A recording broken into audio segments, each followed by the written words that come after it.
This is Kate Beckinsale. You're listening to Bacon Sale. The winner for the U.S. Dramatic Audience Award is Joel Hilton. Hey! Ooh. The winner for the Short Film Jury Award is Jacob Rogers. Congratulations. Oh, thank you. Mm-hmm. And the moment we've all been waiting for, the winner for the World Cinema Documentary Special Jury Award for Impact for Change is Kent Dunn. Hey! We all got awards. Man. These are really exciting awards, guys. Wow. I didn't I'm even excited. vote for you, and you still won. I voted for myself. Welcome to Bacon Cell. I'm Joel, the winner. Kent.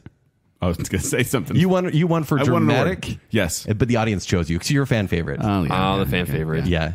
Jake, you got short film because what you say is short. I like it. And It's filmed. sweet. And filmed. And filmy. It's always filmed. Yeah. I interrupted you guys. So I'm did you guys say filming your this names? right now. Oh, yeah. We said our names. Okay. Probably. I We'd didn't. like to thank you. It did not happen. We need to do this. It didn't happen. I'm We've been Joel. recording a few shows. I'm Kent. And Jake. There we go. I would like to thank you for listening to our last show, our 2020 predictions, where we predicted everything from celebrity deaths to fast food trends. Yes, we did. And It'll all become true. I was going to Just say wait and see. Sam Ma. You guys know Sam, friend of the show. Hey, Sam. He said 3 movies. XOXO Sam. He made some predictions of himself. He said 3 movies he wanted to flop: Birds of Prey, No Time to Die, and Minions: The Rise of Gru. And he said the one that will flop will be The New Mutants, the one that was supposed to come 2 years ago. Correct. And then the 5 movies he most anticipated were Black Widow, Wonder Woman 1984, Ghostbusters Afterlife, Quiet Place Part 2, and Tenet. So I think Sam is In similar order of mind to us. descending interest, probably. I think I think everyone should listen to us about the NBA Finals and the World Series because we picked the 2 finalists in the Super Bowl. But this is this will air just before the Super Bowl. Yeah. Okay. Yeah. So we're still right. Yeah. Yep. We're still right for now. And lunch is on. It's on It the line. is. The lunch is on. Because Ken and I made a bet about 49ers and Chiefs. Yes. Go Chiefs. Chief life. Chief life. I I couldn't can't stop. take it seriously when you say that. But what did Joaquin Phoenix say about his girlfriend? Filthy Dragon. Yes, Filthy Dragons. Yeah, there you go. And then we'd like to also give a thank you to patrons who patronize Bacon Sale. There was a bacon bit past week that was monumental regarding Kent's dating life. If you're not on Patreon right now, it costs $3 to listen to this episode. Yeah. And that's it.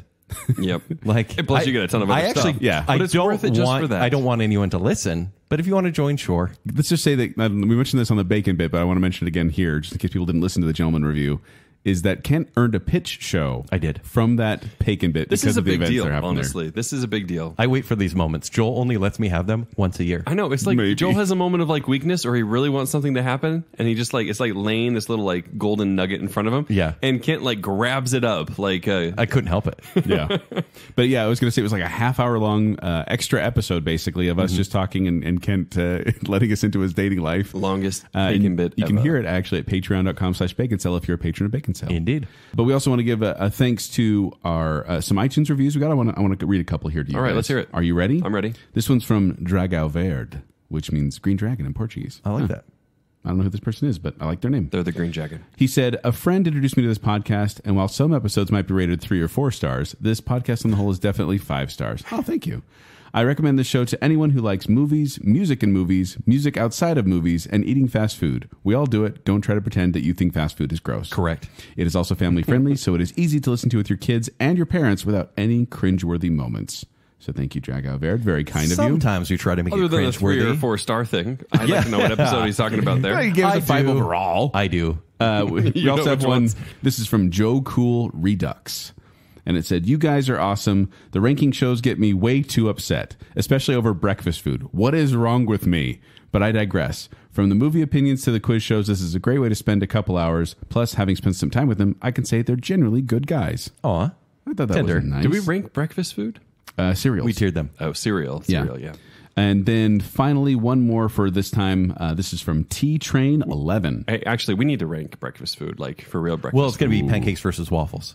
That would be Ooh, okay. that's a good That would one. be Yeah.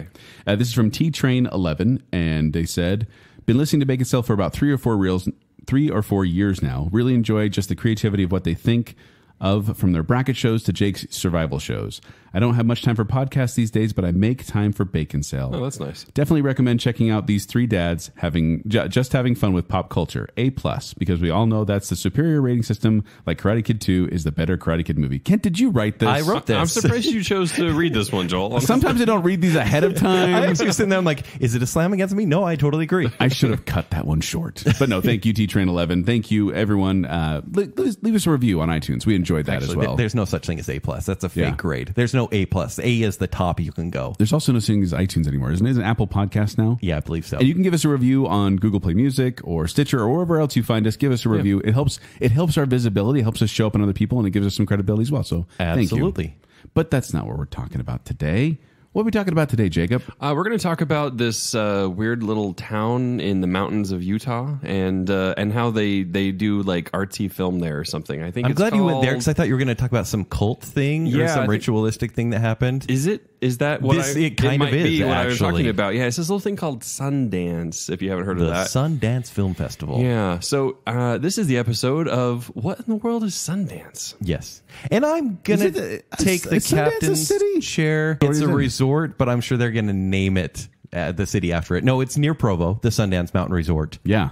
And that is, it's weird because that's kind of far away from Park City, where Sundance is generally held. Yeah. Now, The Sundance Film Festival. as you were that is. saying, Ken, you're taking the captain's chair primarily on this one because you've been to Sundance Several times. a number of times. How many times like, would you say? Yeah, many. As a critic, 6 times, a general audience goer, 5 times before that. So it's been over a decade that I've been going. And I've never been. I've seen movies come out of there. I've heard buzz about it. My friends go there and like will drive people around and get. But talk to them. why haven't you gone? Like, I actually want to know why you hesitate going because It's against my religion. it No, is. it's not. No, because there are reasons not to go. Oh, here's the reasons I don't go. Yeah. The reasons I don't go is number one, it's cold. Yeah, Number it's two, January. It's crowded and crazy and expensive. And number three, I have no idea what kind of content is going to be in these movies. But that's true too. And also, it's inconvenient, like timing wise. It's like, hey, you want to go to this? Stop working. Take All off work. Yeah, and every point is right. All you know about these movies is one sentence and maybe a still from the movie.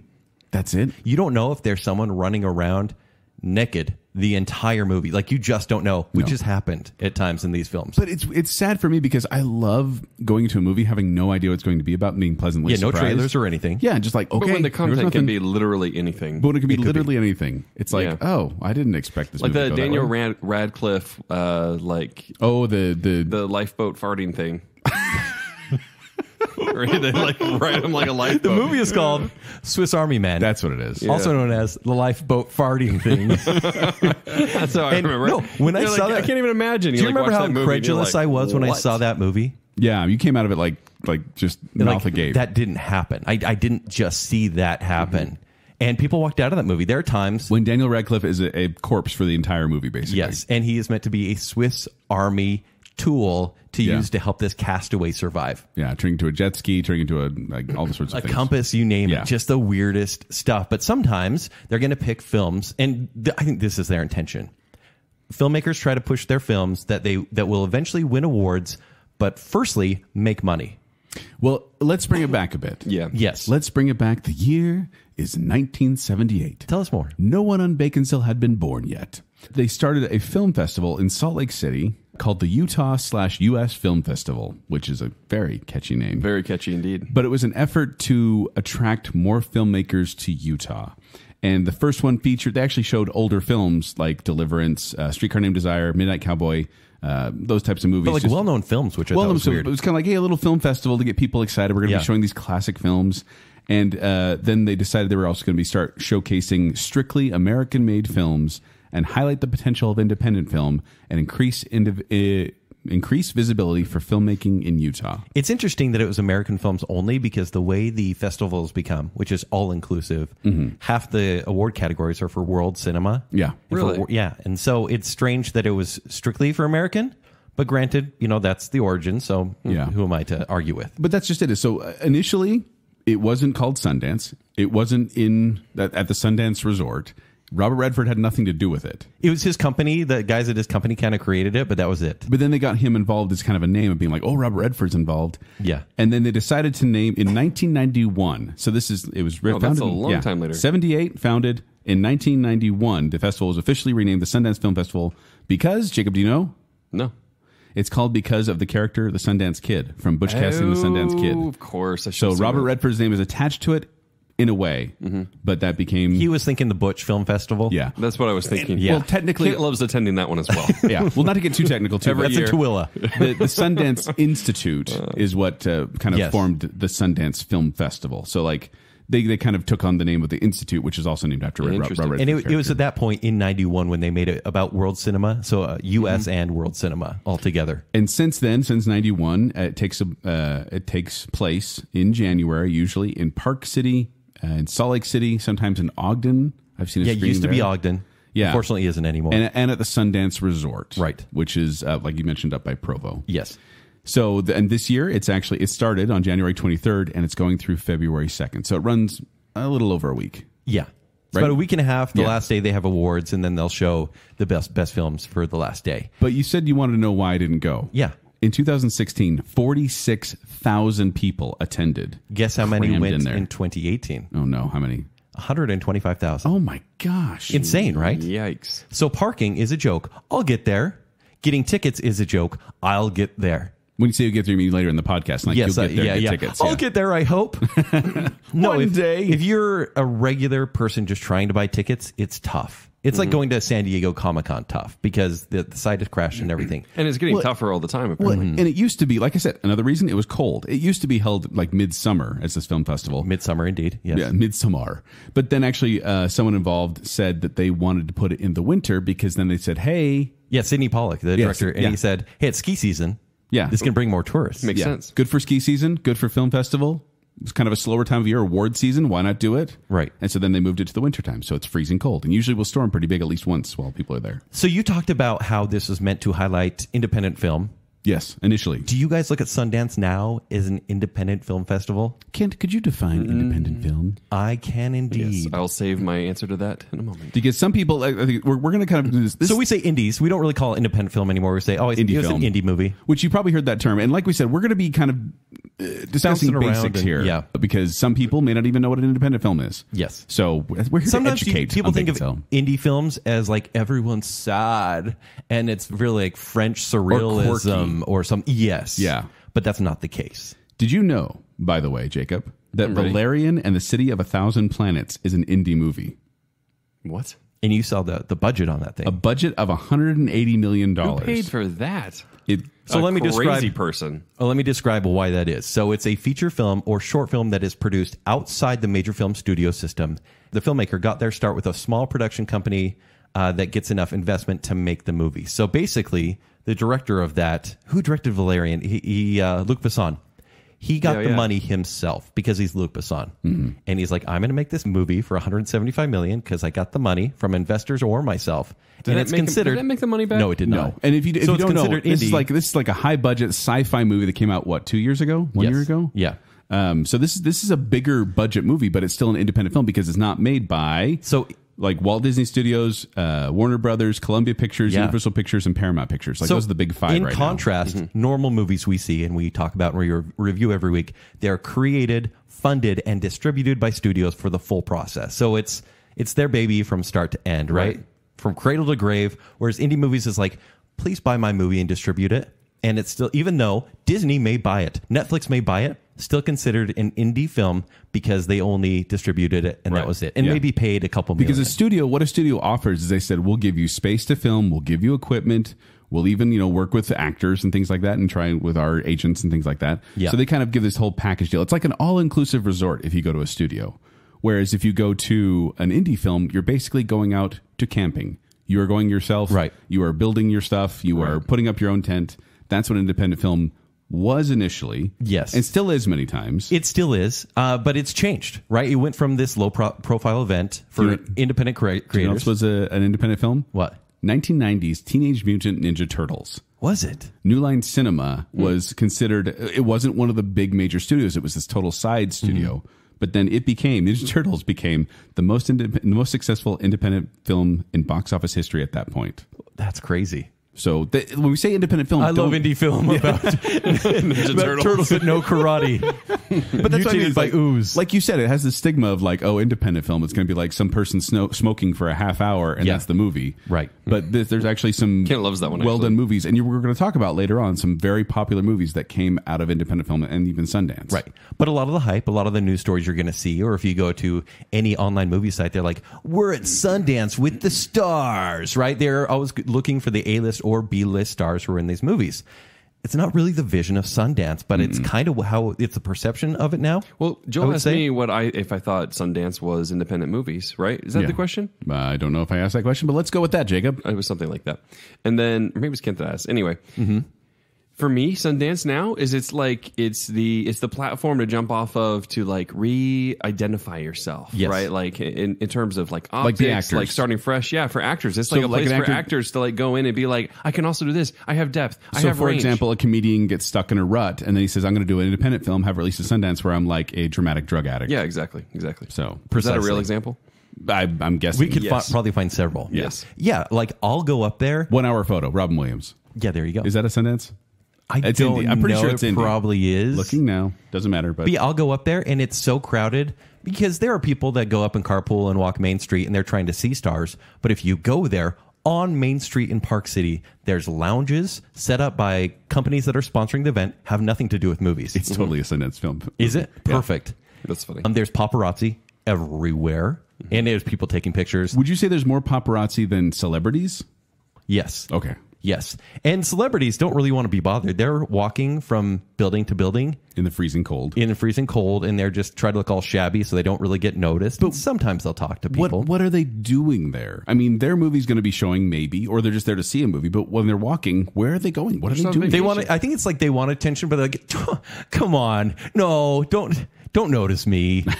But there's some people there who really do hate that kind of exposure. They don't want people to talk to them, and they'll walk right by Then them. why go to and then a we'll film not get festival? selfies? Why go to Because an they want event? to. They want to. Because it's a networking hub, and Well, and there is actual real independent films, like people that are trying to get started, right? Well, I mean, so- this is part of the thing. Is like the festival has actually noticed this, and in the past 10 years, they've said we're going to start a Focus on Film campaign because this is still about getting emerging filmmakers Yeah, to break yeah. big, right? Yeah.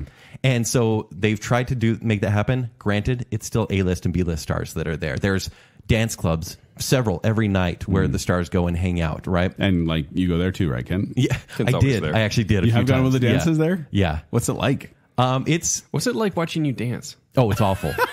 So when I went, I missed Joseph Gordon-Levitt by about 10 minutes. Oh, he was there? Yeah, he was there. Oh, Ken, I'm so sorry. Do you need a hug? I do need a hug. I bet you're actually. pretty sad about that. Yeah, I tried to chase him. Stayed with you. Joel's coming Joel, over. Don't do it, to Joel. give me a hug Oh, Joel's really doing it. right now. Oh, no, you're my breaking gosh, things. he broke everything. Knocking, Okay, here we go. It's a Joseph Gordon-Levitt hug. It's a Joseph Gordon-Levitt hug. Let the record show Joel literally went and hugged him. I'll take it. Yeah, You know, It was just crash the whole especially bacon after certain cake. bacon bits lately. Ken, I'll take you it. looked a little rigid though. Honestly, well, I you just didn't didn't know really what was lean into that happening, one. and I loved it. Oh, it's okay. Yeah. I gotta figure out how to put my headphones back on. He was a little afraid you might do something.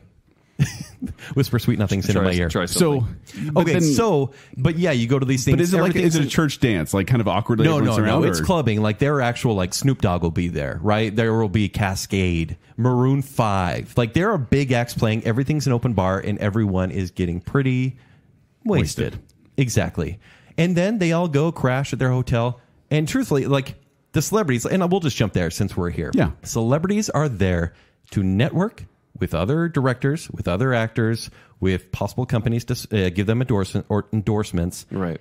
And to just sell their movie for the first weekend. For example, like The first weekend, meaning the the first couple weekend days. of Sundance, it's the Thursday, Friday, Saturday, Sunday. So if you're looking to spot a celebrity, those are the days to the go. only 4 days you're going to see them. Interesting. Like honestly, I tend to go just after those 4 days because I care to go see the movies.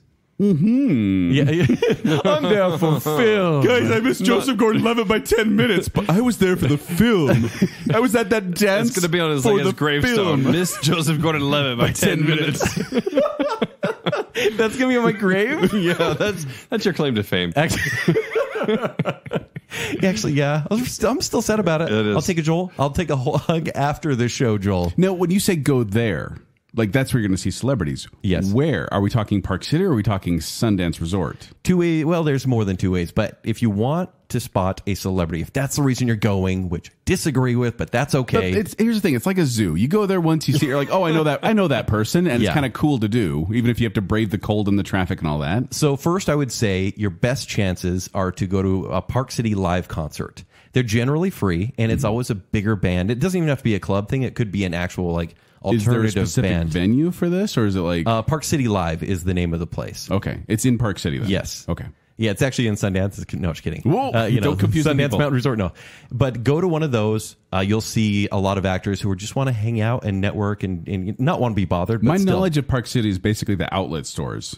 Is it near that? No. Oh, dang it. It's about 10 miles away. Oh. Yeah, it's right in this really congested area. You'd hate it. I would. Main Street is the second option, and that's where most people, I think, try to stay the whole day walking up and down Main Street, and it's kind of a hill, and they just want to spot celebrities walking out of any screening because there's about 2 theaters on that street Sounds a and a little bunch of desperate. bars. It sounds like a It's- really It's boring way to 100% spend your desperate. time. People do, though. People love it. And for the selfies and whatnot and Facebook No, posts. you say 2 or 3 theaters. Yes. Are there multiple theaters just in All Park around City? Park City. There's about 7 that they use for Sundance. Some are schools. Oh. There's a library. There are designated Do they, like, theaters close the school to do the this? Egyptian is the most famous one up Not there. the one in Ogden. Not the one in Ogden.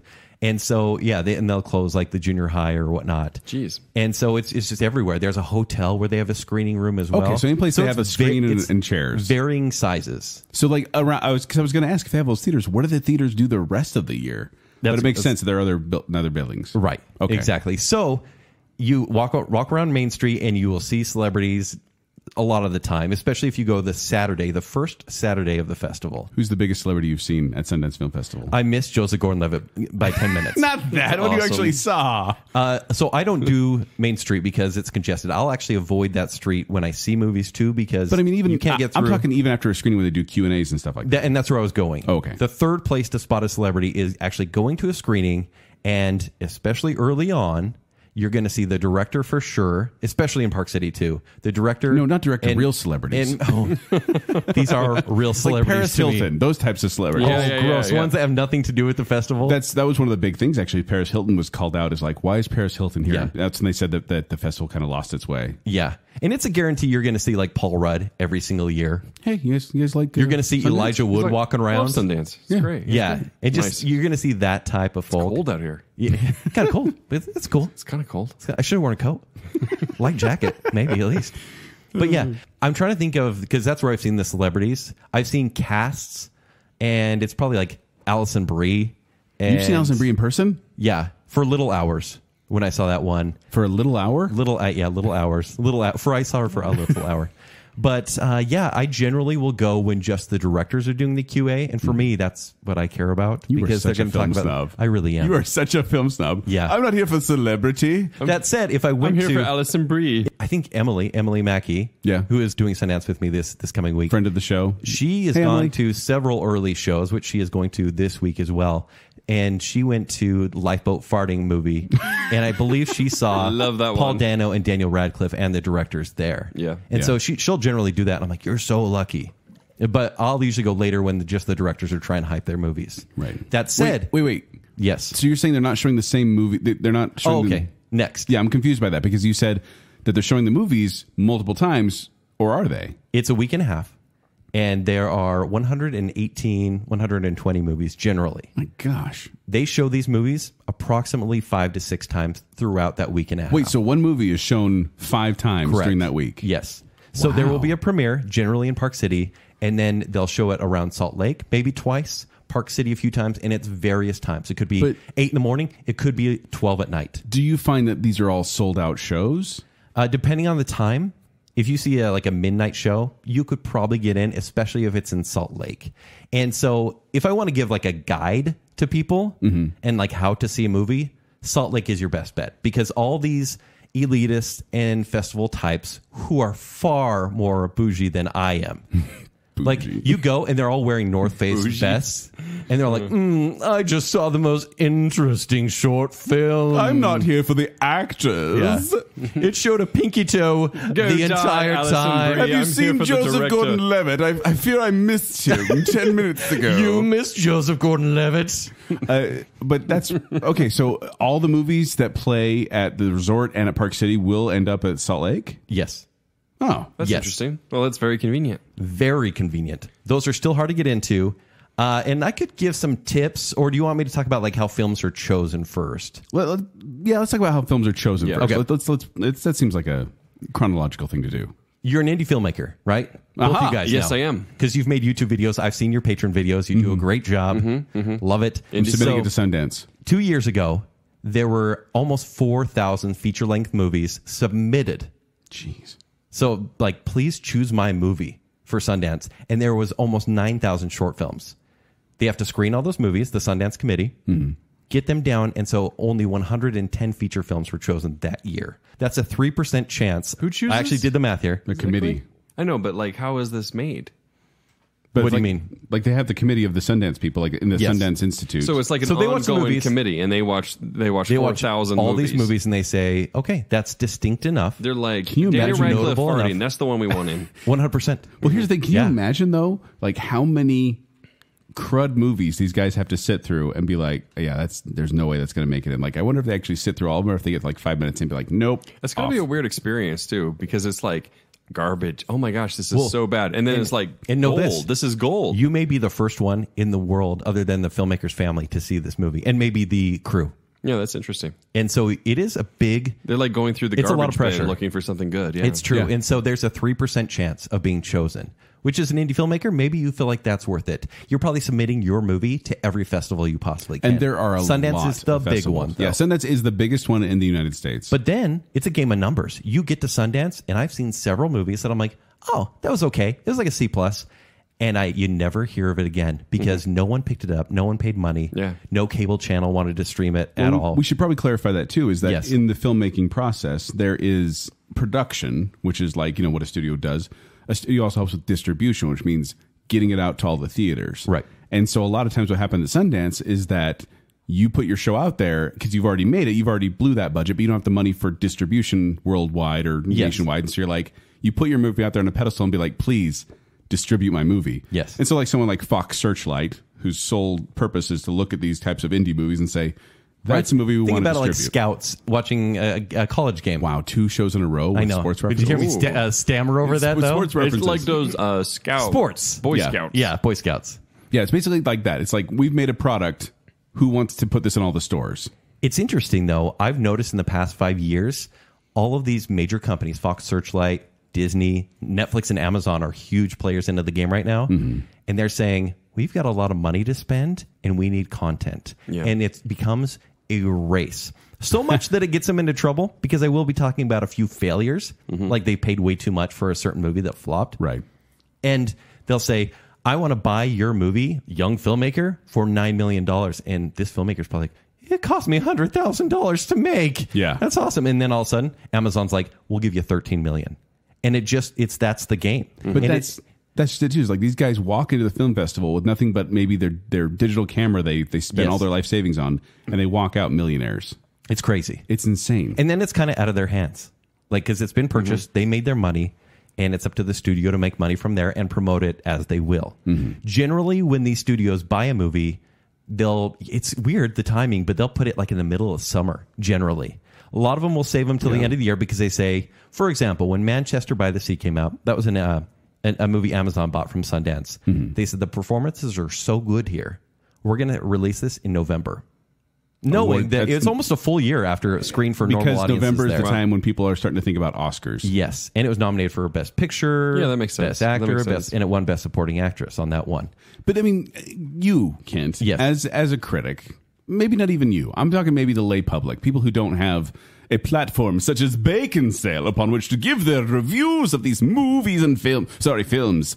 But the general public, when they go to see this, is it really just to say, I saw it first? Is that really why A they lot go of to people. these? It's zeitgeist. Because that's just it. Is like, well, if you see this movie and no one ever sees it again, For that's gotta example, be weird. like it's Like, why does Emily go? She just loves She has movies. she has so much. a Movies in Mayhem. That's her blog as well. Yeah, She but- reviews there. No, it's a She does love a fantastic Sundance review. It's a love of movies, and it is bragging rights in a way. And I'm not saying that's why she goes, but there was a time when she saw The Witch, and she goes, "Oh my gosh, that movie is terrifying." And I'm like, I don't know anything about it. I don't really care. It came out a year later, a full year. Yeah. And then I saw the screening. I'm like, Emily, why don't you tell me about this movie before? And she was like, I did, and it's terrifying. I'm like, oh I guess boy. it's true. That's a lot of people when they go in the opening weekend. It's because they want to be first to see it and avoid spoilers and things like that. Yes. So I get it. I guess. But there's like, for example, last year there was the Zac Efron Ted Bundy movie, and that one was getting all the buzz. Extremely And loud so- and incredibly awkward and and evil vile and and vile. stuff Yeah. like that. Yeah. And everyone wanted to see this because of the buzz it was getting. It got really good early reviews. But Zac how does it Efron get did really good. buzz with a line of dialogue and a still from the movie? Because day one, which is the first Thursday, all of a sudden you go to these movie sites or Twitter and people start raving because people get, and I get the same thing, Sundance goggles. You see a movie and you go, you know what? Definitely not going to be in my top 30 of the year, but that was amazing. That was like an A minus. Top 30. And then when you compare it with the rest of the movies of the year, like say you've seen better movies throughout the year, like, it was like a B. It was fine. But you get Sundance goggles because you feel Is this because you saw a bunch privileged. of crap as well? Well, yes. But in January is a pretty crappy month But you for movies. want it to be amazing. You because, want it to be because that's part of the experience, Truthfully, right? You're like, you worked for this movie. yeah, exactly. Well, here's what You paid $20. that's what I was going to ask. How much does it cost to go to Sundance? $20 freaking dollars per ticket, and you don't know how this movie is going to be. It You're could be paying, a bomb. I mean, general admission to a movie's $10, Yes. and you're paying double that for a movie you don't know anything about. And you're waiting in line for about an hour for every single movie if you have a ticket. If you have a ticket, you're still waiting in line for an hour. Mm-hmm. Why? Because people want to be there early But why? to get a good seat. It's And a theater. if they're late at all, they're not going to make it. If you don't arrive within 15 minutes, like they may let you in, but you may lose your seat. There are Even if you people, purchase a ticket? there are little hyenas that are waiting. They call them the wait list. And I know this because I've been part of the wait list many times, that they're waiting for people to not show up for the screening that they paid $20 for and waiting. And they're like, okay, we'll take the next one. You're saying Walk on in. $20 is not a guaranteed seat. It is if you show up on time. That's what I'm saying. Like if you show up late and like they've already can't get in. and you're $20, They've given your $20 seat just away. gone. Yes. so they lock the doors. They're like, this is over. Yeah. Like they don't want interruptions. Because almost every one of these I've been to, full. Every single seat. Wow. And they know it. They're Even like, the no, you midnight can't get in. showings. So I do want to continue with like the rules for movie going because we talked about being on time. Right. Being 15 minutes early. Number one, download the Sundance Film Festival app. This is advice for Not a sponsor. everyone that is thinking about going to the festival at all. You need the app. does it give you like all like? Can you get trailers and things like that, or is it just like poster and like quick description? Or is Quick it like just description. like a organizing map, like trying to figure out what's That going on if, where? like for example, you Like can GPS book you walk can here book to your here? schedule and it'll say you have a movie in 15 minutes, Oh. or you're on the wait list. Is this app free or is it $20? This is free. Okay. And so what I primarily use this for is for the wait list. Does it have a Joseph Gordon-Levitt like GPS tracker on it? Yeah, but So I you don't missed miss that him? download by 10 minutes. I know. But download this app. And even if you're someone that, because the Sundance Film Festival comes and goes, it's hard to get tickets. But even if you haven't bought a $20 ticket and you say, I kind of want to go, I'm free this Saturday, I have a couple hours to kill, maybe wait in line, get on the wait list and it will say, wait list about to open for the next Brad Pitt movie, for example. And it says 3, 2, 1, and you click wait list. You click enter and you're on the wait list and it will tell you what number you're on the wait list. And if you're anywhere from 1 to 50, well, that's cool that it's all digital because I imagine you're great. like standing outside or something. You're like, well, I was yes, the first one here. You still kind of have to. Because once, say you're 1 through 50, there's a good chance you're getting into any screening. If you're under 50. Yeah, but if your you're number 50 is- to 100, it's you're less too of a old chance. then. And it will tell you, Yeah. it'll say highly likely, less likely, actually tough. It'll be like It will tell you how pain level likely it is to high. get in. Yes. Huh.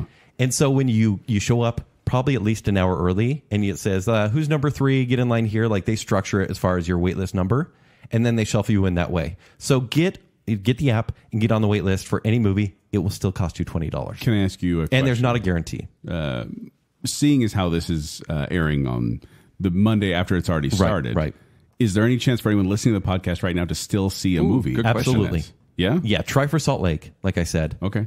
And Salt Lake is best because Park City is a beast to travel around. Parking, you can't park at any theater. Where in Salt Lake is it? So Salt Lake, you have the Salt Lake City Library, Okay. Rose Wagner Theater. You have the Grand, which is that high school, Right. basically. and the Broadway. So this isn't like one location with all the theaters. No, it's in it. similar This is to Park spread City, around. where they're like, we have a movie theater here and here and here, but just makes not sense. actually movie theaters. Yeah. Right. That makes sense, I guess, because to shut down a movie theater, Yeah. They found a projector in a room with some chairs. Your best chances are to go to the Grand in Salt Lake. Right. Like right in the middle of Salt Lake. And there is so much seating there. It just even seems if you're on the like- wait list, there's a good chance you'll get It it. just seems like some theater, like a megaplex somewhere here in Utah, would be like, okay, let's just shut down for the week of Sundance, and people will pay $20 a ticket instead of $10 a ticket, Right. And then just have all the movies in there. I think it would ruin the independent experience. Oh, And I think that's what forgot they're about going the snobs. for. Yeah, it's because they're like, it's the theater for the performing arts, and yeah, we'll play a movie here sometimes, but it's high concept art. So park in Salt Lake because it's easy to park there. Well, easy, it's a city, Easier. but still. Easier, yeah. Yeah. Park City, you have to park on the outskirts of town or at the center, like right when you get into Park City, and you'll have to take the shuttle everywhere you go. The shuttles are good, but study the maps when you go. I've got lost a few times, and it's not great. And then you're walking And 15 you have to minutes. know your way around. at this 15 point, minutes. too. It's always snowing because the weather's always bad because Yeah. that's our luck. It's a ski resort. Yeah. And like I said, get there 15 minutes early. Also, really important, unless you just love people watching, go with friends. Like if you're doing a wait list or you're waiting in line for more than an hour. Do you Or if do you're this? Go or with you're there friends, yeah. just to spot celebrities. That's true, but you know, generally before a movie starts, you're not going to. Right after, you probably will. Good to know. Yes. So if you want to see celebrities, go on the earlier Right days, when the screening ends. and then go when the movie screenings Yeah. end. And if you don't see them at QA, you know, maybe they're there just leaving their movie and they didn't want to talk. Yeah. Which has happened before. Yeah. Because I've had warnings where they're like, this actor's here. And everyone's like, yay. They're like, stick around. And then no one shows up. I've heard, and maybe from you, I don't know if it was from you, but I've heard the way to spot a celebrity at Sundance is look for the mob of people following someone. That's like it. it's just like you just see these mobs of people moving around. And you're like, who's that? I can't tell who's in the middle there. Who's that? Oh, it's Joseph Gordon-Levitt. Like that's kind of Yeah. how you just kind of look for these. Like I've seen them so mobs. many times, I can't even count them. Yeah, I've always kind of wanted to dress in disguise like a celebrity. Like Just to big kinda see. sunglasses and a hat. then Yeah, a have little just like a bit. crowd of people follow you. But I'm sure so many people do that as well. Or at least a few people that have no lives. Like I've never actually been motivated to do it, but I'd like to try. You have always enough look life. afraid everywhere you walk. Like you're afraid of oh, paparazzi. don't look at me. Don't look at me. Yeah, Yeah, I'm just gonna wear a ski mask and goggles. Yeah. I think that'll go over And a well. big Kentucky Derby hat. Yeah, sure. Why not? So those are the basic rules. Like I said, parking's an issue. Have cash on hand. Really, Cash. really cash. Not card? Because you need... That way, if you get robbed, they No, get no. something If out you of make this. the wait With the list, guy for with the ski example, mask is robbing you. let's say you don't have a Exactly. ticket, you're in the wait list, and they say, okay, number 42, you get in, and you're like, sweet, and they're like, $20, please, and you hand them $20 cash. They don't have like the little square thing on top They of their do not. phone. This That's is so an easy. independent film festival, and they want it to go as fast as possible. It's literally $20 cash. Wow. So get ready to just shell that out. How much, Are how you much do you sure? spend doing this? Zero. Well, you. I don't spend anything. But I was going to say, if Because someone you're wanted in to the see film association, Yes, or whatever. yeah. My Utah. pass gets me wherever. But you said like they're showing like 100 and something films, and you're not going to possibly be able to see all of them in that No. time, will you? No. But I mean, on average, what do you think the lay person would end up spending if they how want to see as many movies as possible? Also, how many do you see? Okay, so let's talk about passes. Like when I was going just as a normie, as they say, I would probably see level of 6. snob just increased. No one says that. Yeah. Slackjaw That's what Kent calls them. I would see 6 to 7 movies because that was enough. Because life happens, and that's just so much time you're dedicating to movies that you may not even remember. $20 a pop, 20 6 bucks or a 7 pop. movies. Yes. Math? Can you math that? That's about $120 to $140. Hey, well done. There are passes where they guarantee you seats. For example, Emily got one called the Salt Lake Only Pass, where you can see any Salt Lake pass. You can walk right in the front, choose your seats first. It's $400. Whoa. That's low end. You can see anything in Park City for about $1,200. You can see anything in the festival you want, both places, and that's around $3,000 to $4,000. Gosh. Yes. Who's dropping that kind of cash? Oh, you used to see these people. They're so Well, if they're flying these in from out of uptight town, people, and that's what a yeah. lot of people do. Yeah. This is an event. Would you say that most of the people there are locals that are going to these movies, or do you think people are actually flying into Sundance to see these movies? Most are flying in, but Really? Sundance really wants locals to be part of this. They still do want to push that independent flavor. In fact, locals get to buy their tickets first. It's too late this year, but next year, look on the site and it'll say locals only early bird passes. And that is, you're going to beat everyone in the nation, everyone in the world to get passes because they really want us here in the state to get there first. But why? Just to Why do they want to? No, so we actually care. to demean themselves by Do you know letting why? the slack-jawed yokel So the Utahns. reason- Our tax dollars it's go to like- this. Well, yeah, it's Yeah. also buying credibility locally, so no one hates it around here. It's like, well, how do we get the local support going so they don't hate us for being no one snobs? lives at the Sundance Resort. Just Robert Redford. Yeah, it's just there. No big with his deal. helicopter. But I do want to talk about the kinds of movies that are at the festival. The ones that we hear about, they're the U.S. dramatic ones. Mm-hmm. And they're the ones that win the big awards. Whether it's even the comedies, they still call them the U.S. Dramatic Award. Oh, really? And they'll give like a jury prize and sometimes the audience award. Sometimes they win the same thing because there is voting that takes place. How many categories do you think there are for awards? So there's only a few. And in fact, it's only U.S. Dramatic and Documentary, which is so narrative and documentary, the World Narrative and Documentary, the shorts, and that's it. And so there are 16 movies. But you say there's like a grand jury, like a jury vote. Like, Yeah, and the grand jury is usually filmmakers. I think Edgar Wright was there last year. but it's like a best overall, right? Yes. But is that separate from these ones, from these categories? No, these would be the categories they vote for the jury awards and the audience awards. Oh, okay. So these awards, okay. So there are 16 movies in the U.S. Dramatic, 16 in the documentary, and same thing for the World. And so there's Every really, year? there's really only about 50 movies that are actually voted on because the other categories, I'll go through them real quick. So do these award winners, does it usually line up with like who's bought and Yes. such like that? Okay. Yes. Sometimes Because badly so. if a movie hasn't been Okay. bought the first weekend, like that's usually when you want to be sold. Otherwise, you feel like your chances are low. But sometimes you wait till the end of the festival and I got the audience award. Like people love my movie. They voted on it. The audience votes? Yeah. Oh. So you go to these movies, they give you a piece of paper and it says 1, 2, 3, 4 on each corner, and you tear the number that you like, and you hand it in at the end, you put it in a little box. If you've seen 4 movies. No, based on your rating 1 through 4. Oh, okay. Like, So wait, what's if- good? 4 is good. 4 is great. Okay. 3 is like, oh, That's it's good really to know. good. You're like, I love this movie. Number one. That's what I was Golf thinking. rules. And so based on that, they do count those. It's like a junior high election, basically, and that will get the audience award. Paper voting, paper voting. money. Yes. What kind of backwards place is this? They It's pay all people to indie. count. Yeah.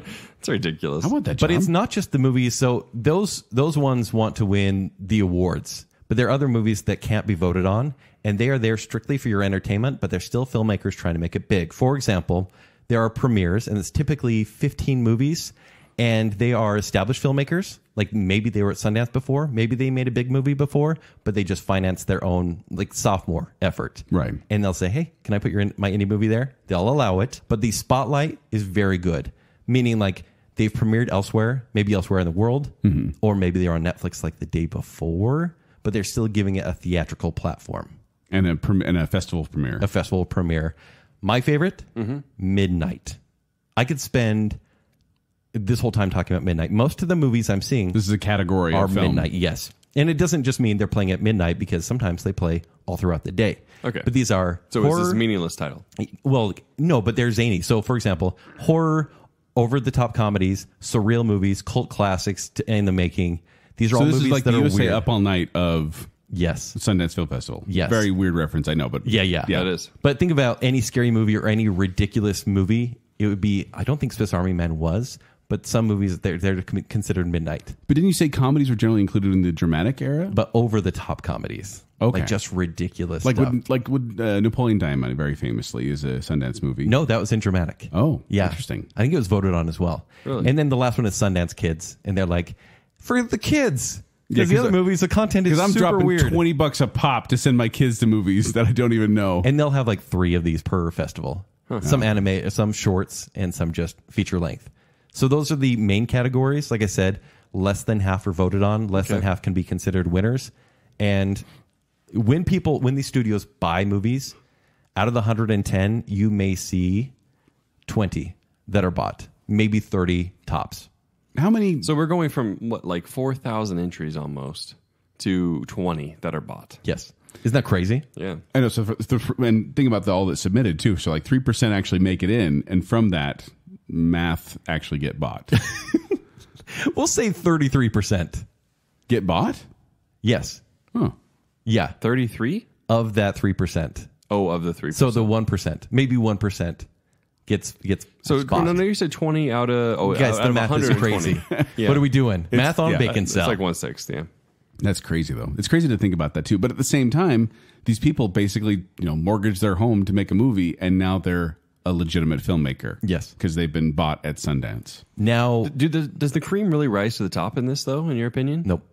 Oh, okay. If a movie wins the Audience Award and the Grand Jury Award for dramatic, for example, it's probably great and will probably get nominated for a few Oscars. Okay. But sometimes the jury is like super weird, and they'll pick Wait, a movie Oscars, you mean? You really? Yes, yeah. Okay. They'll push it toward the end of the year. There are times where the choices are strange, and I'm like, I don't agree with that at all. This movie I really loved and didn't get any love from this grand jury. But that's okay. If they don't get distribution, is there a chance you can get your own copy? Nope. It's just gone. Yes, it's just gone. Nothing but a memory. A lot of these movies now interesting. will It's very go dramatic. video on demand. You may see it on Vudu, for example. Right. A movie I really liked from last year is called Sweetheart. And then like 12 people buy it on Vudu, and then basically, like it's now on Netflix, but it took a year to kind of come around, and no one's going to know because Netflix has so many movies that will get lost in the shuffle. Yeah. But still, I'm sure the filmmaker's like, yay, I'm on Netflix. people can see it. My family can just see getting it. out there. Yeah. And look at our podcast. Yeah, exactly. Find us. Yay, listener. If I pushed myself, Kent, if I were dedicated, you could run the 4-minute mile. how many movies could I actually see in the week? Out Are of the we talking without the 118? responsibilities that you have? Meaning I've taken off work, but I still have to eat and sleep and go to the bathroom. And how much is money not an object too? Money's This is not so an object. hypothetical, Joel. Yes. Are you buying the pass? I believe you would see. And are we talking even content? This is you we're talking about. Yeah. This is. You're yeah. not offended by content or get. I'm okay. basically saying, like, how many movies, if you really pushed yourself, if a hypothetical person pushed themselves, how many movies could they see? They could see 20. You think? Mm-hmm. Out of the 118? Yes. Wow. Yeah. That's so crazy. That a even lot of if, choices. Even if you wanted to, if you were like enthusiastic about this and wanted to see as many as possible, you still only get a fraction of what's out there. Yeah. And you don't know. You're picking and choosing based on a one-line description in Because a pamphlet. it's tough to get around, whether you're in Park City and try and take the shuttle. And actually, if you do make it to the, Well, I'm a the teleporter, screening, so. there you go. See, I fly. That's We what get a you little need. cold. Yeah. But then you think about, like I said, you think about those people that make it big.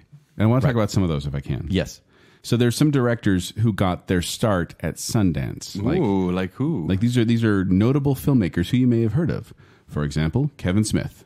If you don't know who Kevin Smith is, Clerks, Mallrats, Clerks Dogma. was his breakout. Clerks was one that played at Sundance Film Festival, but he's kind of a king of the nerds type guy right now. Mm-hmm. But he actually said that the festival has changed so much that if his movie Clerks would have been trying to enter Sundance in the late 2000s, it wouldn't have got picked. He's probably right. Quentin Tarantino got to start at Sundance with Reservoir Dogs. Crazy, right? He's done, Pulp Fiction, Kill Bill, Hateful Eight. Once Upon a Time in Once Upon a Hollywood. Hollywood just Yeah. came out. David O. Russell, who did The Fighter, Wow, really? Silver Linings Playbook, American Hustle. Paul Thomas Anderson, who did Magnolia, Punch Drunk Love, and There Will Be Blood. Steven Soderbergh, he did Ocean's 11, Ocean's 12, Ocean's 13, and Logan. You didn't have to say the first couple. I did. Yeah. Darren Aronofsky, Requiem, he did Requiem for a Dream, The Fountain, The Wrestler, Noah, and Mother. And then also James Wan, who did Saw, Insidious, The Conjuring, Aquaman. All these directors That's got a lot their, of folks from Sundance. Yeah, and they got their break at So Sundance. pause and rewind. Saw was the Sundance movie. Yeah. Saw. Wow. Think about Saw. Everyone thinks of it as torture prawn, right? Yeah. And it's not. Prawn? Yeah. That's the family friendly way of saying that. Actually, it's an online It's way a of saying shrimp. it. It's a shrimp with legs. Yeah. Yeah. That's But interesting. that movie, it was a midnight movie, debuted at Sundance, and Yeah. it was bought immediately. And that movie has spawned 7 sequels and a reboot coming out this year. Yeah. Think about that. A weird Sundance horror Not only film that, made on the cheap. But think about this. So James Wan and his buddy, they made a short film that they then turned into the feature-length Saw. Yeah. And now he's directing Aquaman, one made of the $1 biggest billion. movies of the year last year. Yeah. It's just crazy to think about how these... And Quentin Tarantino has become a household name. So who else? Do you have other directors? Those are the ones I wanted to highlight. So there's a few more. Damien Chazelle. Yes. He did Whiplash. So Whiplash was actually a short he made for Sundance. And then people were like, can we give you some money? Yeah, I'll make a movie. So he made sure, I'll take some money. Whiplash won the I accept audience your money. and the Grand Jury Award in 2014. Do you have cash? Yeah, $20. Here you go. And then obviously made La La Land. Wes Anderson got to start with Bottle Rocket, which has Owen and Luke Wilson in it. Yep. And look at Wes Anderson now. Yep. Richard Linklater. He's a guy that always wow. does Sundance because he loves it. Like it's where his heart is. But he's also made some bigger movies. Coen Brothers. Did you mention them? I didn't. No. They started with Blood Simple That's at the Sundance right. Film Festival. Blood Simple. I still haven't seen that one. Yeah. I need to. First one's still really good. And sorry, this is kind of a cheat because he actually got his start at the Slam Dance Film Festival, which is a spin-off of the Sundance Film Festival, but following And they got called it Christopher Slam Dance? Nolan noticed, and then he's like, oh, I got noticed. I'm going to make a movie called Memento, which is an indie movie, and I'm going to submit it to Sundance, and the rest is history. So Christopher Nolan. Went to Slam Dance. Yeah, well, Slam The Dance worst to name Sundance. Sundance first, then ever. Sundance. Well, yeah, they're trying to like totally profit Oh off man, the there dance Ken, name. or Jacob, I had a whole list here of like spin-off Slam festivals, Dance. like Slam Dance, No Dance, Slum Dance, It Dance, X Dance, Lap Dance, Trauma Dance. Were all like spin-offs of this that didn't. Don't happen. ask, Jake. Don't ask. Okay. But do you know who else got their start at Slam Dance? Even though this is not a Slam Dance show. Okay, I want to know Save where our Slam Dance show. Yeah, where's Slam Dance at? Bong Joon-ho, who's directed Parasite, Parasite. the Russo brothers, Oh yeah. and Ryan Johnson. Oh. Wow. They're all Slam Well, no, Dance. that's huh? because every single director's got to have their big break. Is this somehow. is this at? I mean, is this in Utah as well? This Where's- is Slam it's, Dance it's is. actually at the same time. It's like counter programming. It's like you call the brand yourselves X. indie. Seriously? Yeah. You call yourselves indie. We're gonna double down on the indie and get weird. Yeah. Yeah. So yeah, and then they're also. I mean, we talked about directors, but there's also big movies that. So came if you out. can't get into Sundance, is that what people do? They're like, Yes. well, I still got into Slam Dance. Totally. yeah. I'm Christopher Nolan. I got into Slam Dance. But then he went to Sundance the next year. But like we talked about Saw, Garden State, very popular Sundance movie. Reservoir Dogs, we talked about that. Little Miss Sunshine, I think that did get Best Picture nominated. So that movie sold for $10 million. So that they paid the filmmaker $10 million, even though it had an okay stars in it. Like Steve Carell wasn't huge at the time. Yeah. But yeah, like Toni Collette and Greg Kinnear, it made over $100 million at the box office. yeah, 4 Weddings and a Funeral. wait, which one were we talking about? that was Little Miss Sunshine. Oh, 4 Weddings and a Funeral million. made $250 million. Yeah, Probably bought for like $5 million. Crazy. Donnie Darko, actually another very big success story from Yes. Sundance as well. Do you have the numbers on that one? I don't. Because that was one where, once again, indie film, but became a cult classic. Everyone loves that one now. The Blair Witch Project, another midnight film. It was made for $25,000 and it made almost $250 million. yeah. Think about that. Someone they're definitely got their money's worth on that one. 500 Days of Summer was a Sundance movie.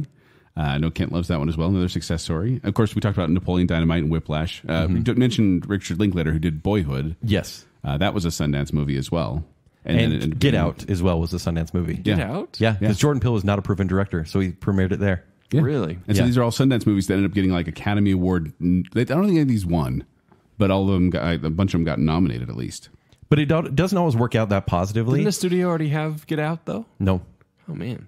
So Hamlet 2 was a movie that came out with Steve Coogan. Yeah. And it's like a funny concept. But he's like, hey, we're going to remake Hamlet in high school. Hamlet 2. And it's very irreverent, very kind of bizarre comedy. And the studios were so taken by how shocking and funny it was, they paid $10 million for it, and it made under $5 million at the box office. So it didn't not make their money back. That was just one of the biggest examples of like, maybe the Sundance audience isn't in, or the, Right. the Sundance scouts, shall we call them, aren't in tune with what the general public likes. So during the Oscars So White controversy of a few years ago, there's a movie that premiered at the exact same time, because this is about the same time as the Oscars, called Birth of a Nation.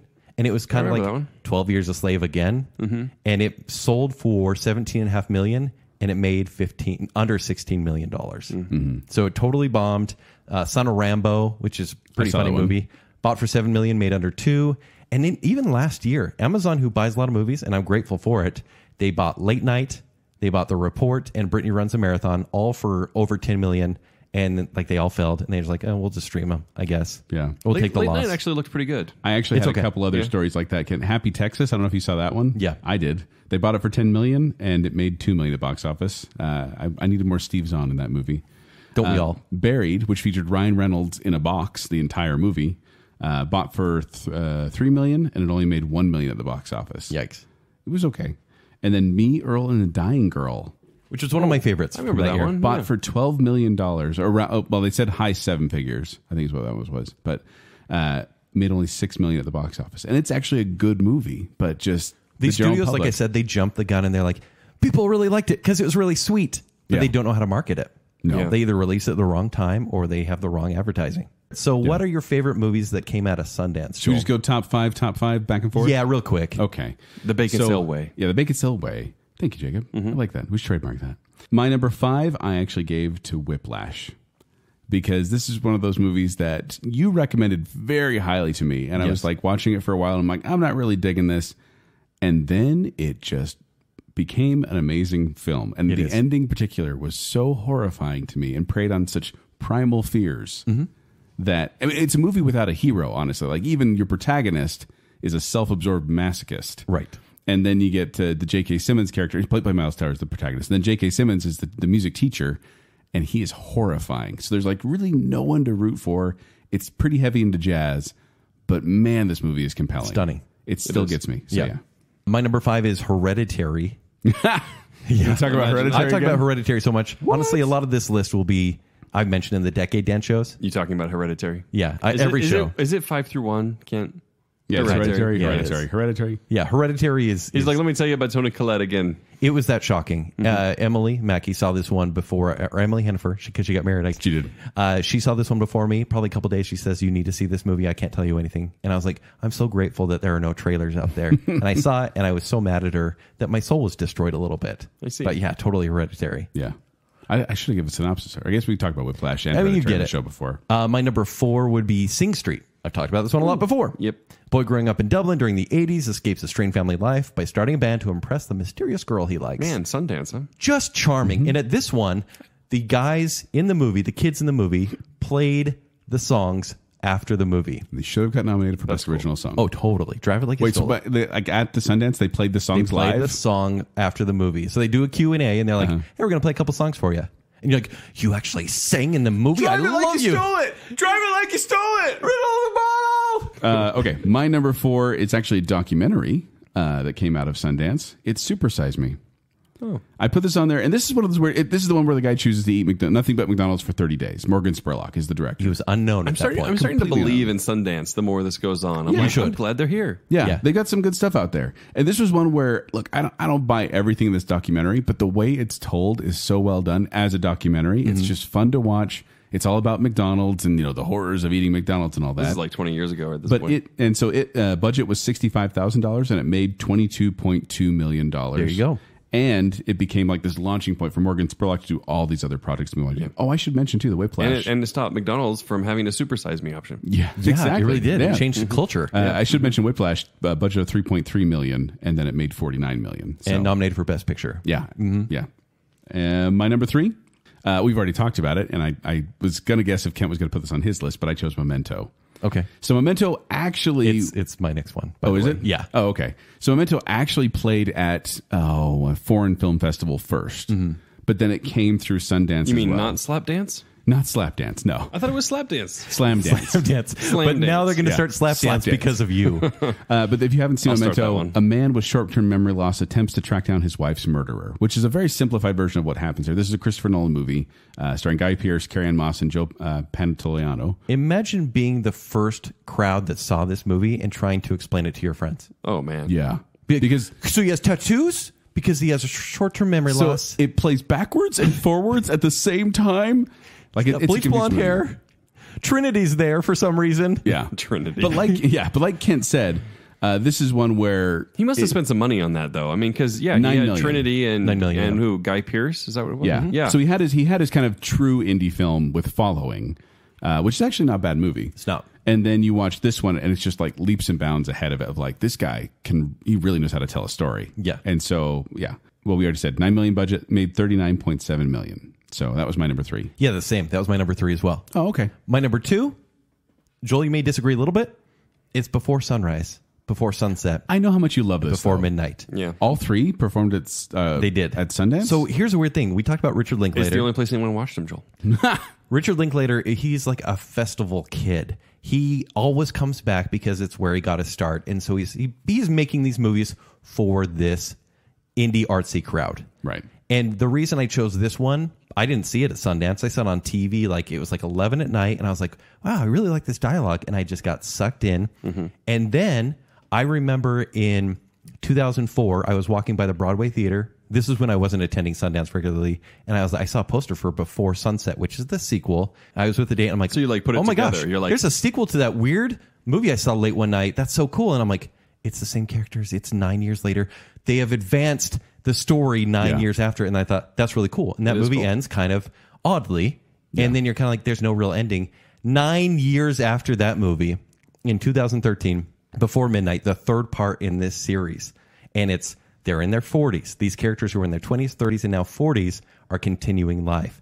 And 2022, I expect to see a fourth one in the series. Ethan Hawke and Julie Before Delpy. Dawn? The dialogue in this movie taught me more than a film class could. I love Before Sunrise and its sequels because I think it's so smart. Nothing much happens What's in the the movies. next one going to be titled, though? That's the real question. It's like Before Dawn of the Dead. Okay. Yeah. But yeah, Before Sunrise would be on my It's number going to be 2. before long. Yeah. My number 2 is actually Napoleon Dynamite.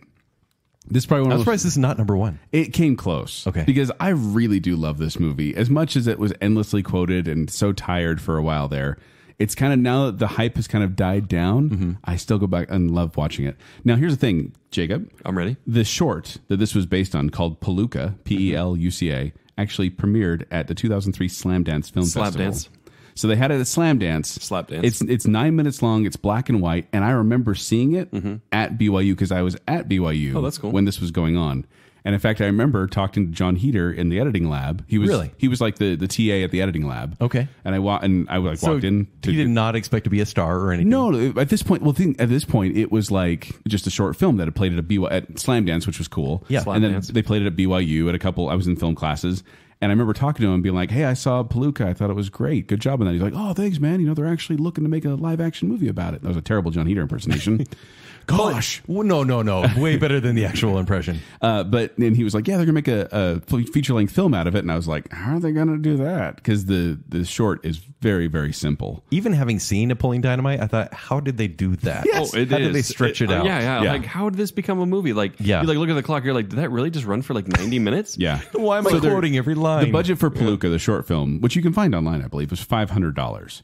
Napoleon Dynamite only cost them $400,000, which in film is not a lot. Yeah. And then they made $46.1 million.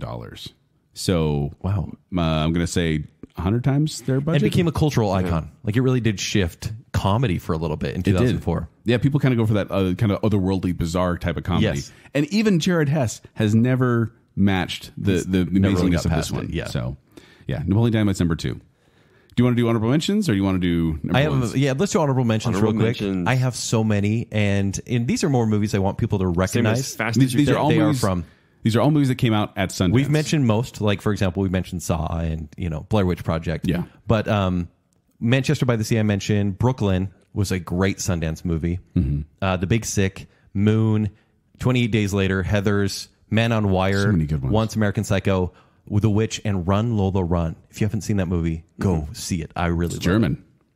And my honorable mentions, like we said, we've talked about a lot of these already. I mentioned Little Miss Sunshine. Take Shelter was actually okay. a Sundance movie. Thank You for Smoking, a surprisingly good movie. great. Moon, Whiplash. Oh, not Whiplash. I already put that in there. Brick, In Bruges, and Man on Wire. All these came from Sundance, and they're all real good. Yeah. But my number one All right. is from Sundance. That made it to Sundance. We've already talked about it so much. It was made on a budget, a very small budget, and was the most profitable film for a long time running.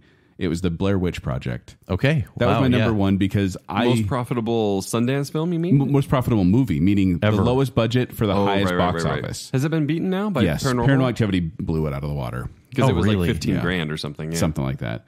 Those found footage movies. Yeah. Nuts. Well, let's make one, actually. the Let's fact do it. that I'm for in. that money. So Blair Witch Project, I mean, the fact that it is about student filmmakers and they're making a student film. And so they could be completely low budget and not really show anything. And yet it was terrifying.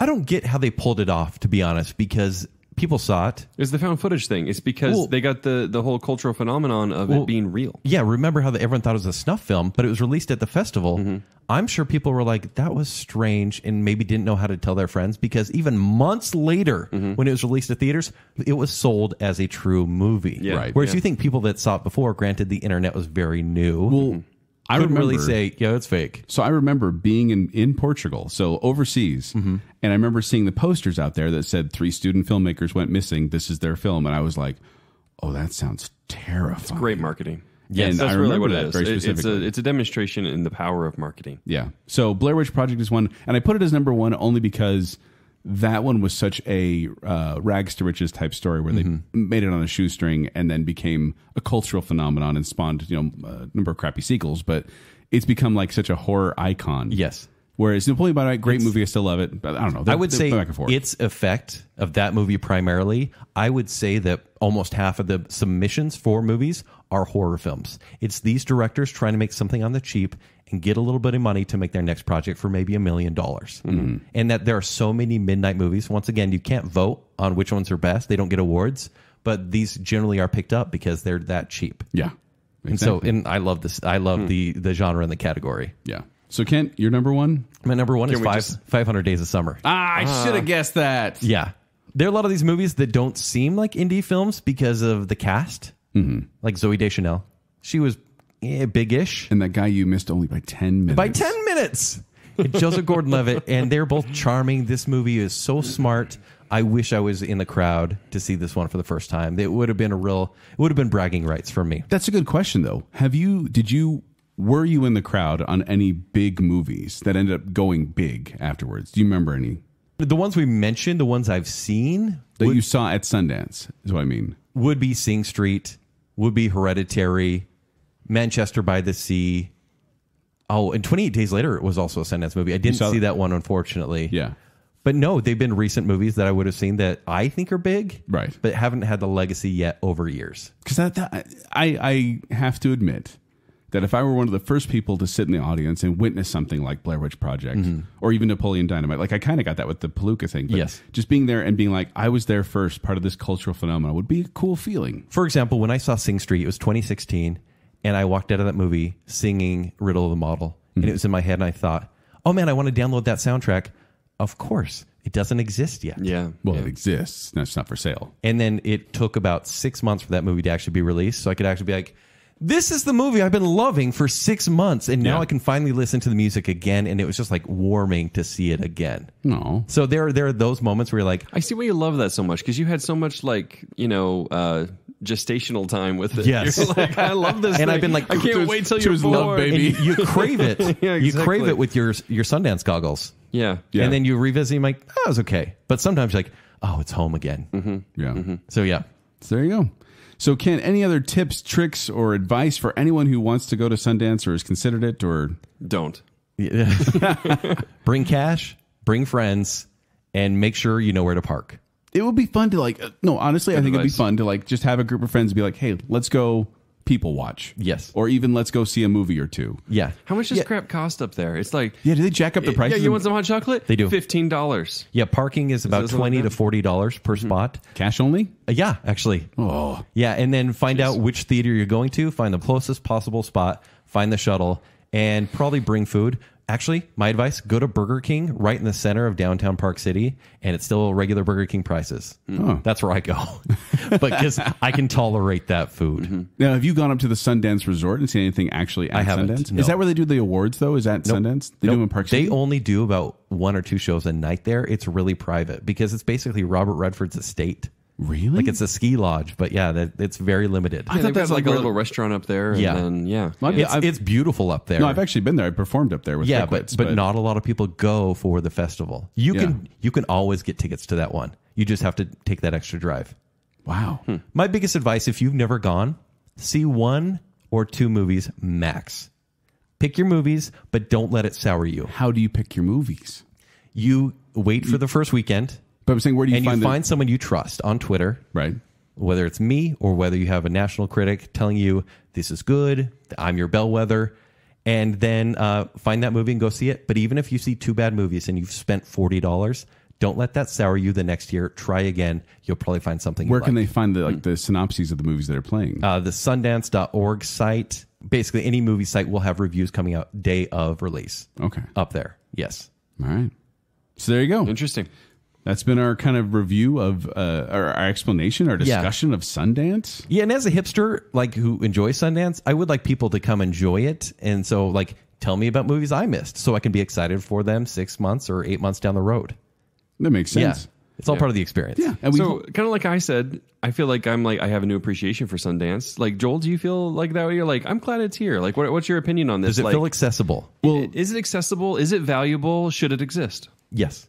All 3. All 3? Yes. I think in its existing, like its previous form, yes. In its current form, it's kind of become just another studio churning movie machine.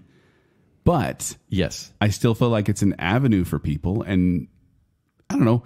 I probably will never go there because, like I said, it's crowded, it's expensive, and it's far away. Yeah. I hate being around celebrities. They always want to talk to me. In many ways, you guys won't have to because Netflix is buying movies day of and releases them 3 days later. Jeez. Truthfully. Yeah.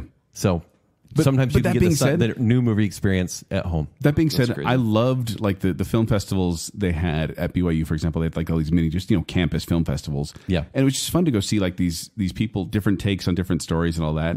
And so I enjoy that aspect of it. I enjoy seeing something new, but it really, like, the content is one of those things where I'm like, I don't know what You I'm never know. going to get. It doesn't give a PG-13, rated R, nothing. Yeah. You don't even know until like you hear people talk about it. Like, oh my gosh, the piano wire scene was so disturbing.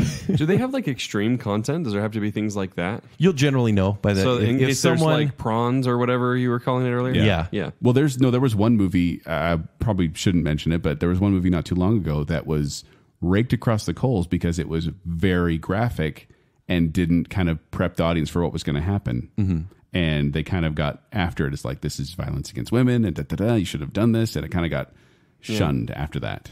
Yes. So word of So it's mouth basically will kill just, it. word of mouth. Yeah. Exposure and it's to- so funny. We didn't talk about this, but seeing people walk out of screenings because I can't leave a movie. I just can't. But there are a lot of people probably Oh, then you mean leave in the middle of it? for controversial movies or movies they just don't care for, or they have to run and go to another movie because they don't like this one. I will see maybe a dozen people walk out of those, and they're paid $20 They in loudly cash. they loudly walk out to make a point, and I'm like, yes, that's awesome. Oh, and we should bring up that as well. I mean, sorry, jumping back to this, but after the movie, how often is there a Q&A with the directors and the actors? First weekend, almost every time, even in Salt Lake, Oh. which is nice. When the directors and actors will come to Salt Lake, because they're generally in Park City to hobnob, right? Right. But if they come to Salt Lake, you actually appreciate them more because they made that extra drive. Right. It's on the way to the airport. Sure, yeah, exactly. Sure, maybe it was convenient for them, but you're like, thanks, I didn't expect this. So if you go the first 4 or 5 days, there's probably a 70% chance you'll get the main cast and the director. One thing we didn't talk about either. Oh, well, but yeah. So one thing we didn't talk about, I should probably bring up, is that some of my friends would actually go up there and work the Sundance Film Festival as drivers Yes. or as basically valets or Concert ushers. ushers is what I was thinking of. And they'll do that so they can get in and see these screenings. And I think they get a few free tickets or a discount and stuff like And that. you will meet celebrities if you volunteer. A buddy of mine, Will Rubio, he's on Random Acts Yes. BYU show. He does his own podcast and things like that. But he actually has an interview of him driving Mandy Patinkin to the airport. Yeah. And he actually interviews him on the way there and got in trouble for it because you're not supposed to, as a driver, you're not supposed to do that. You'll get in Mandy trouble with the Patinkin employer. was very nice. So cool. Yeah. Like he's the six-fingered man from Princess Bride. Oh, okay. No, excuse me. He's Inigo Montoya, who goes after the that was six-fingered close, man. yeah. Whoa, Christopher man. Guest. Inigo Christopher Montoya. Guest, yeah, Yes. he was Okay. the six-fingered man. But yeah, but it's just a cool little video he had because he's just driving celebrities around. He's like, yeah, I just drove Catherine O'Hara around and I just drove Mandy Patinkin around. Like he'll kind of talk about it and all that. But some people will do that. You can do that. You can get a job there and then get some free tickets as well if you just want to kind of be a part of it. So anyway, Yeah. throw that in Very the cool. end there. Yeah, so if anyone goes, let us know. Send us your reviews because I do want to hear. Yeah, because we're not going to be able to see them all. Yeah, and these guys won't be able to see any. But I will. one. I think Emily will join me for a wrap up. And as soon yeah, as go this check is out all her over. site. She does a great Sundance recap as well. Yeah. Movies and Mayhem. Yes, exactly. Is her blog. Okay, but before we go, I would like to thank our patrons. So first we have the I Am the Listeners, and that's Terry Finley, Stephen Ross, Adrian Gray, Chris Strout, Braden Winterton, Spencer Larson, Crew Dutler, Colton Cook, Jennifer Kilkowski, and Arsenal. Thank you. Also, we have our Bacon Council, which is Nicole D. Hale, Chris Anderson, Ryan Farron, Mats Mudro, Mats, and Reverse Listener. Thank you, everyone. We really do appreciate it. And if you want to find me, you can find me at 76Joel on Twitter, or you can find me performing with Quick Wits. They perform every Saturday night at the Midville Performing Arts Center and sometimes at the Sundance Resort.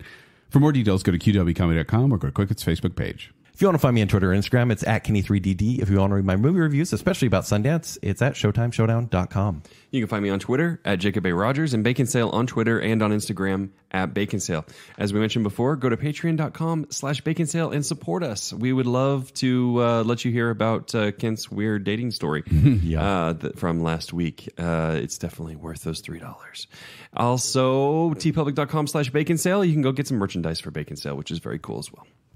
So until next time, we'll be missing Joseph Gordon-Levitt by 10 minutes.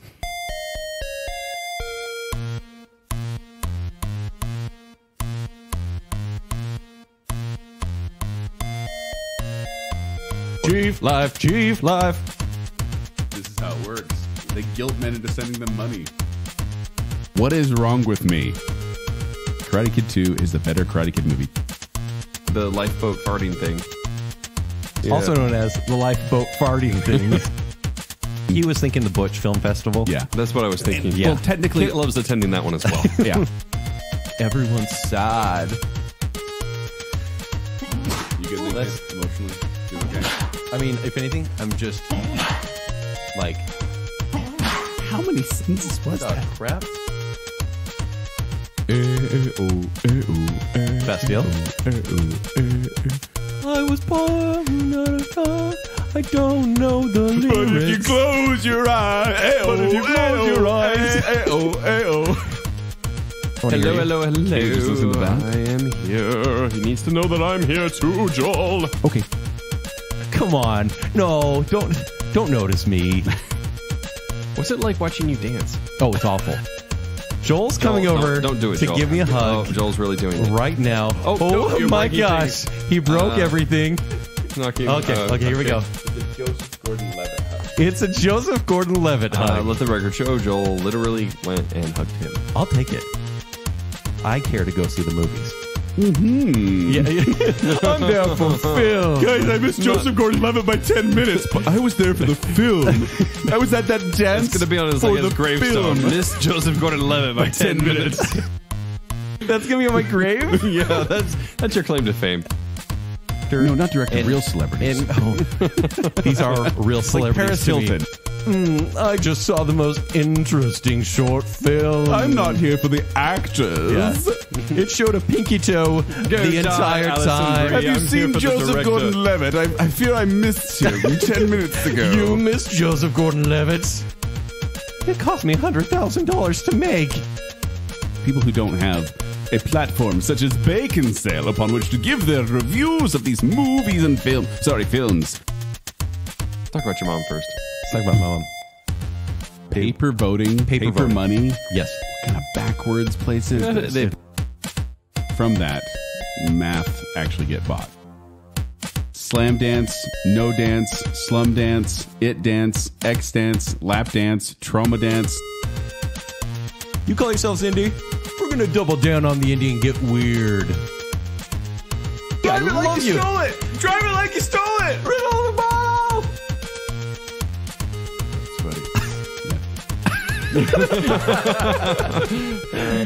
Jacob with his yawn voice, that was great. That's funny. Oh, Rondo. Oh, Rondo. Give sad the little stream. But if you close your eyes, you'll see it's time to start the show. But if you close your eyes,